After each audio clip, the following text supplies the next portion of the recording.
Bedanya Muhammadiyah dengan Salafi. Muhammadiyah dengan Salafi. Masih khair. Pertama, beda namanya, itu sudah pasti. Pertama Muhammadiyah dimulai dari M ujungnya H. Kedua Salafi dimulai dari S ujungnya I, ya? Itu satu. Yang kedua, beda sifatnya. Kalau Muhammadiyah itu ormas. Ormas itu disebut dengan jama'iyah. Ormas itu sarana untuk memudahkan umat Islam dalam beraktivitas sesuai dengan kemudahan yang dia pilih.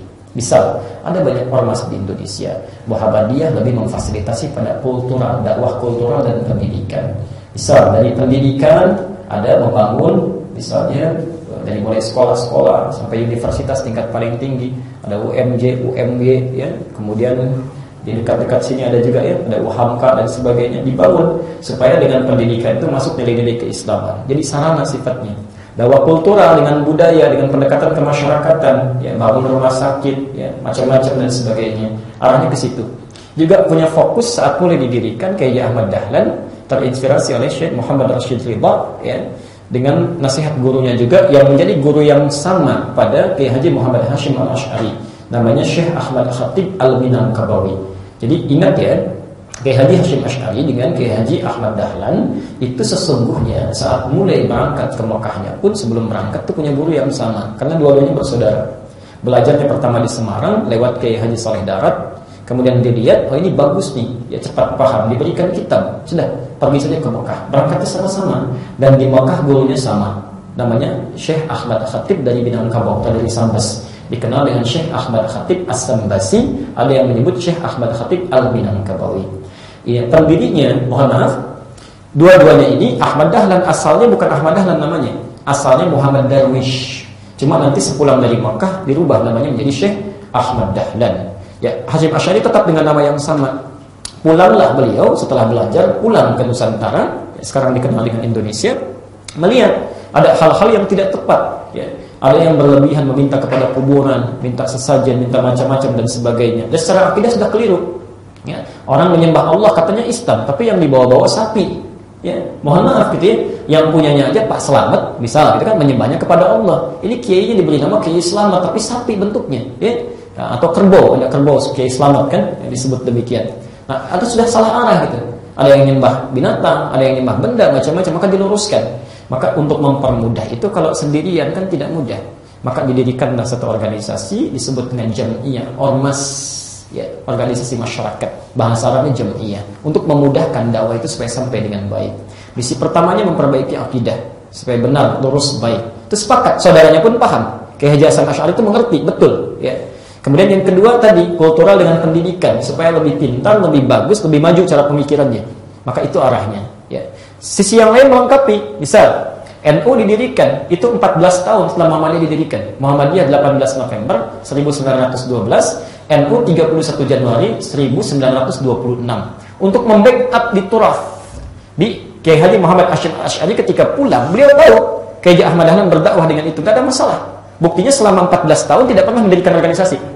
Karena paham beliau, sudah ada diwakili oleh saudaranya Kiai Haji Muhammad Ahmad Dahlan. Jadi setelah Kiai Haji Ahmad Dahlan wafat, ya, tahun 1925 wafat Kiai Ahmad Dahlan. Setahun setelah itu baru didirikan NU, Nahdlatul Ulama. Untuk memperkuat torasnya. Toras itu kitab-kitab klasiknya. Karena Kiai Haji Hasyim Asy'ari senang menulis.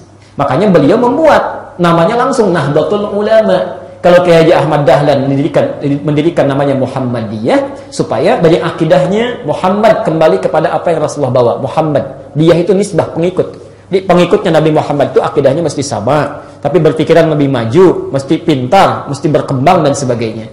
Kiai Haji Hasyim Asy'ari kalau semua fokus di situ, siapa yang mengembangkan kitab-kitab turaf, pemikiran klasik itu?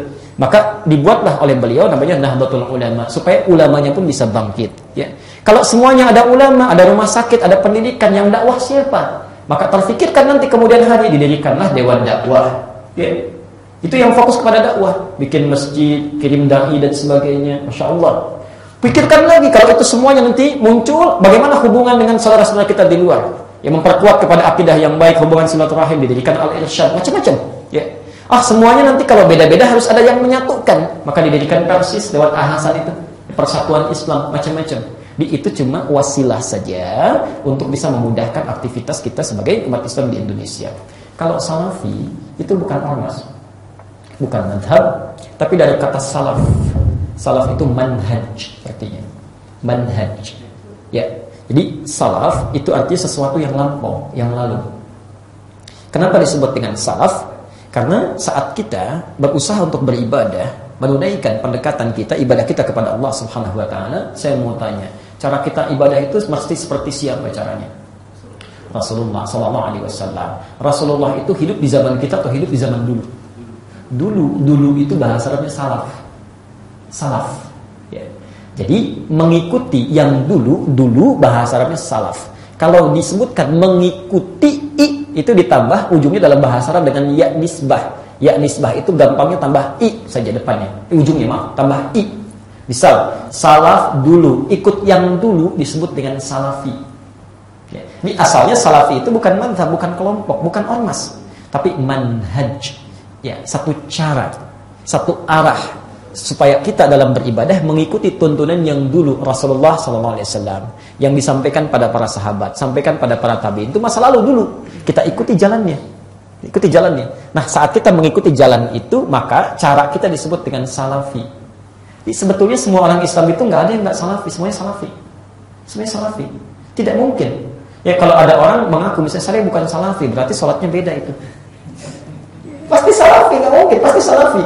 Karena salafi itu artinya ikut yang dulu, ikut Nabi. Ya, manhajnya. Jadi salafi itu bukan golongan tertentu, bukan kelompok tertentu, bukan misalnya eksklusif ini salafi yang lain bukan, tidak. Salafi itu manhaj. Nah, nanti satu saat saya akan tunjukkan. Ibu kalau mau saya bisa berikan slide-nya. Ya, jadi dari zaman Rasulullah mengajarkan pada para sahabat, sahabat mengajarkan pada para tabi'in. Ya. Nah, sifat pengajaran Nabi itu ada dua.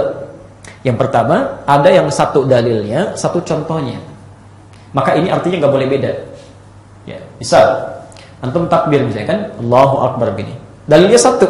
Ya, diangkat kalau mau sejajar dengan bahu, Al-Bukhari nomor hadis 735, antum angkat begini, simpan di dada begini. Begitu diangkat disimpan. Ya. Ada lagi yang menggunakan misalnya di telinga sejajar. An-Nasai nomor hadis 1101. Tapi dua-duanya sama, mengangkatnya begini, simpan di dada, nggak beda. Kenapa Nabi mencontohkan dengan satu contoh saja? Karena semua manusia bisa melakukannya. Muslim, yang normal, yang wajar. Karena itu ketika Nabi mencontohkan cuma dengan satu contoh, artinya kita nggak boleh beda. Harus sama. Jadi jangan aneh sendiri. Ya, kayaknya nggak enak kalau kiri dulu. Bagaimana kalau kanan dulu? Begitu diangkat, putar sedikit kanan misalnya kan? Begini. Nah, itu nggak usah. Jadi nggak usah terlalu kreatif. Kalau sudah jelas, lakukan. Jelas sampai sini? Baik. Misal, Nabi nggak ada contoh, langsung dalil. Setelah sholat subuh nggak ada sholat sunnah. Selesai kan? Udah. Ya, jadi ketika Nabi katakan, sudah selesai subuh, langsung selesai. Zikir. Nggak ada sholat sunnah. Nah, antum nggak usah bikin lagi. Jangan terlalu soleh. Begitu setelah subuh, sholat lagi misalnya. Itu nggak usah. Sudah selesai. Tapi sifat yang kedua, ada dalil, contohnya lebih daripada satu. Contoh. Saya paling gampang baca bismillah aja. Ada 4 cara. Satu disirkan. Kedua dijaharkan. Bismillahirrahmanirrahim. Jahar. Ketiga tidak dibaca sama sekali. Yang keempat dibaca rakaat yang pertama dalam sholat maksudnya. Selanjutnya tidak dibaca lagi. Di rakaat pertama subuh misal Bismillahirrahmanirrahim. Rakaat kedua nggak dibaca, langsung Alhamdulillahirrabbilalamin. 4 cara. Ini artinya kemudahan bagi kita untuk memilihnya. Silakan. Mana yang paling nyaman kita lakukan. Maka Imam Syafi'i memilih jahar. Imam Abu Hanifah memilih nggak dibaca sama sekali. Ya. Imam Malik juga pilih nggak baca. Imam Ahmad bin Hanbal menengahi antara yang nggak baca dengan yang baca dengan jahar. Dibacakan sir oleh beliau. Dalilnya ada semua, itu kemudahan. Nah, saat antum memilih salah satu dari yang 4 tadi, itu disebut pilihannya disebut dengan madhab. Madhab.